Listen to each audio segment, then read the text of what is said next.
মই প্ৰথমতে আজি উপস্থিত প্ৰতিজন মোৰ শ্ৰদ্ধাৰ ৰাইজ আই মাতৃ সকলোকে মই গভীৰ শ্ৰদ্ধা জনাইছোঁ, সেৱা জনাইছোঁ।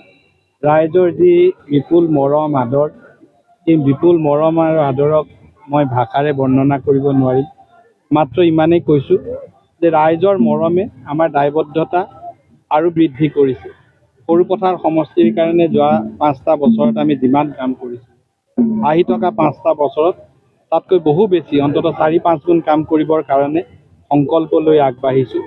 তাৰ লগতে সন্মানীয় মুখ্যমন্ত্ৰী ডাঙৰীয়া, ৰাজ্যিক সভাপতি, ৰাষ্ট্ৰীয় সভাপতি, দলৰ জ্যেষ্ঠ নেতৃবৰ্গ সকলোৱে আমাৰ ওপৰত আস্থা প্ৰকাশ কৰি সৰুপথাৰ সমষ্টিৰ উন্নয়ন আৰু বিকাশৰ বাবে আৰু 5টা বছৰ আমাৰ ওপৰত দায়িত্ব অৰ্পণ কৰিছে।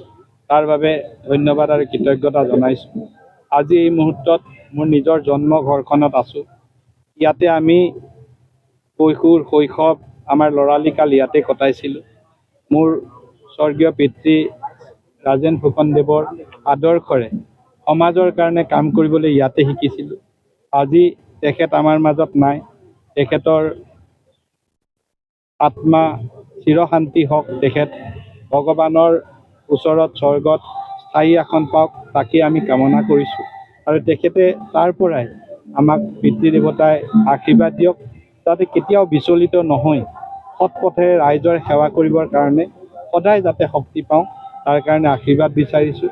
ৰাইজৰ পৰা আশীৰ্বাদ বিচাৰিছোঁ আৰু আপোনালোক সকলোকে মই ধন্যবাদ আৰু কৃতজ্ঞতা জনাইছোঁ।